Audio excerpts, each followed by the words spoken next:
लफ्जों की है दिल की बॉलीवुड की एक नायाब एक्ट्रेस जिसके पास सब कुछ था, अगर कुछ नहीं था तो वो था जिंदगी में सच्चा प्यार। जो भी उनके करीब आया उसने सिर्फ अपना नुकसान करवाया। इनको अमिताभ बच्चन तक मरवाना चाहते थे। हम बात कर रहे हैं बोल्ड, स्टाइलिश, हॉट और बिंदास रहने वाली परवीन बाबी की, जो अपने बॉयफ्रेंड को रोकने के लिए एक बार बिना कपड़ों के सड़क पर निकल गई थी। परवीन बाबी का पूरा नाम परवीन वली मोहम्मद अली खान बाबी। परवीन की लाइफ हमेशा से ही दुखों से भरी रही है। इनकी लाइफ में कई टर्निंग पॉइंट्स आए, लेकिन 1969 के गुजरात दंगों और 1971 के इंडो पाक लड़ाई ने परवीन के ऊपर ऐसी छाप छोड़ी जिसे वो ताउम्र झेलती रही। परवीन कभी भी एक एक्ट्रेस नहीं बनना चाहती थी, लेकिन अपने कॉलेज के दिनों में उन्होंने मॉडलिंग की थी। एक दिन ऐसे ही परवीन मॉडलिंग के लिए मिनी स्कर्ट में तैयार हुई, सिगरेट के कश लगा रही थी कि तभी डायरेक्टर प्रोड्यूसर BR इशारा की नजर परवीन पर पड़ी। उन्होंने परवीन को अपने फिल्म चित्र के लिए लीड रोल में कास्ट कर दिया। ये फिल्म कुछ खास नहीं चली थी, लेकिन परवीन का करियर बना गई। इसके बाद परवीन बाबी अमिताभ बच्चन की फिल्म मजबूर में दिखी और हिट लिस्ट में शामिल हो गई। उस दौर में एक्ट्रेस अमिताभ बच्चन के साथ काम करने के लिए मरा करती थी और उस समय परवीन को एक के बाद एक फिल्में उनके साथ करने को मिल रही थी, और सिर्फ मिल ही नहीं रही थी, ये फिल्में हिट भी हो रही थी।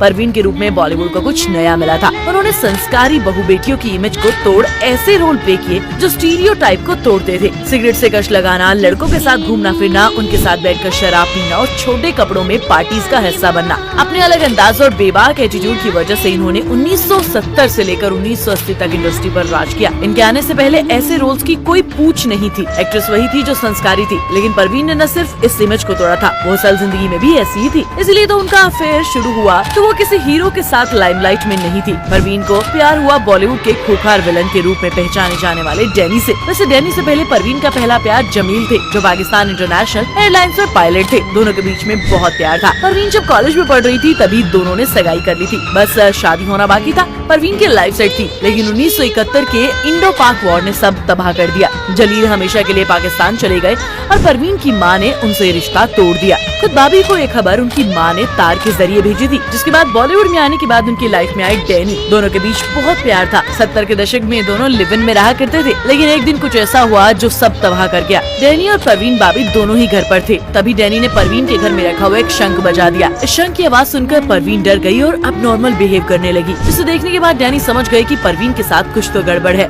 डैनी के साथ ये रिलेशनशिप 4 सालों तक चला। डैनी से ब्रेकअप के बाद भी परवीन और डैनी साथ में घंटों समय बिताते थे। कुछ समय बाद जब फिल्म बुलेट रिलीज हुई तो परवीन की किस्मत पलटी। इस फिल्म में परवीन के अपोजिट कबीर बेदी थे। साथ में काम करते हुए दोनों के बीच नजदीकियां बढ़ी और दोनों को प्यार हो गया। परवीन जैसे बाकी चीजों में आउटस्टैंडिंग थी, वैसे ही इन्होंने जिससे भी प्यार किया बेशुमार किया। कबीर के साथ जब वो थी तो उन्होंने बेदी के लिए अपने करियर को दांव पर लगा दिया। वो अपने करियर के पीक पर थी, बॉलीवुड की टॉप एक्ट्रेसेस में शुमार थी, लेकिन उसके बाद भी जब कबीर को काम के सिलसिले में यूरोप जाना था तो अपना सब कुछ छोड़ छाड़ कर उनके साथ यूरोप चल दी। लेकिन यहाँ जाकर उन्हें अपने रिश्ते की सच्चाई पता चली। कबीर काम में इतना ज्यादा बिजी रहते थे कि वो उन्हें टाइम नहीं दे पाते थे। कुछ समय बाद उन्होंने परवीन को इग्नोर करना शुरू कर दिया। बॉबी को समझ आ गया कि अब इस रिश्ते को आगे बढ़ाने का कोई मतलब नहीं है। वो कबीर को छोड़कर वापस इंडिया आ गई और यहाँ उनकी जिंदगी में एंट्री होती है महेश भट्ट की। महेश भी कबीर की तरह पहले से शादीशुदा थे, लेकिन जिंदगी में परवीन के आने के बाद महेश अपनी बीवी बच्चों को छोड़कर परवीन के साथ रहने लगे। कुछ समय तक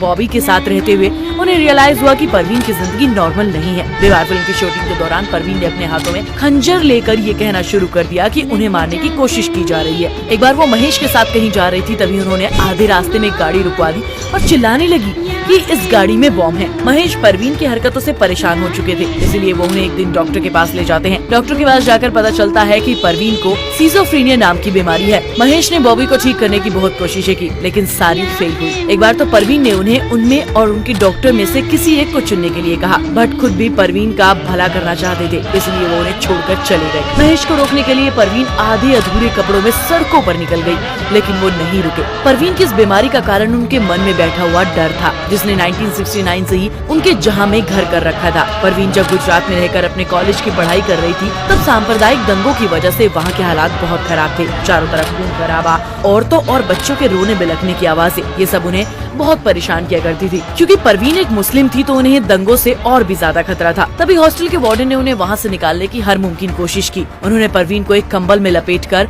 उन्हें एक ट्रक में लोड करवा दिया। उस समय परवीन बहुत डरी हुई थी। उन्हें हर पल बस यही डर था कि कोई उन्हें मार न दे या फिर कोई उनके साथ कुछ गलत न कर दे।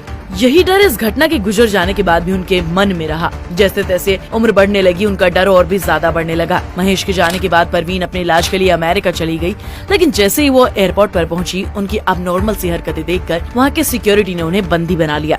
उसके बाद उन्होंने इंडियन एम्बेसी का कांटेक्ट किया और परवीन को भारत वापस लाया गया। यहाँ आकर उन्होंने कहा कि अमिताभ बच्चन ने उन्हें मरवाने के लिए अमेरिका के एयरपोर्ट पर गुंडे भेजे थे। हालांकि उनकी बीमारी की वजह से लोग उन्हें सच नहीं मान रहे थे। जब भी उनके घर की लाइट चली जाती तो उन्हें ऐसा लगता इंटरनेशनल गैंगस्टर उन्हें मारने की साजिश कर रहे हैं। इन सब के बाद परवीन बिल्कुल अकेले और तन्हा थी। वो लाइफ के सबसे मुश्किल दौर से गुजर रही थी और उनके पास उनका अपना कोई नहीं था। वो घर में ही रहा करती थी, कहीं बाहर नहीं आती जाती थी। लेकिन एक बार हद तो तब हो गई, 3 दिनों तक उनके घर के दरवाजे पर अखबार और दूध का पैकेट ऐसे ही पड़ा रहा। तभी पड़ोसी ने दरवाजा खोला। जो देखा उसे देखकर सब दंग रह गए। बिस्तर पर परवीन पड़ी थी जो कि सड़ी हुई थी। उसमें गंदी सी स्मेल आ रही थी, जिसके बाद पड़ोसियों ने पुलिस को बुलाया और पुलिस ने बाकी की तहकीकात की। परवीन की हालत ऐसी थी जो उनका अंतिम संस्कार करने को भी कोई नहीं था। तब महेश भट्ट ने उनका अंतिम संस्कार किया। तो ये था बॉलीवुड की एक बेहतरीन अदाकारा का अंत, जिसे देखने के बाद शायद ही कोई होगा जिसकी आंखें नम न हुई होंगी।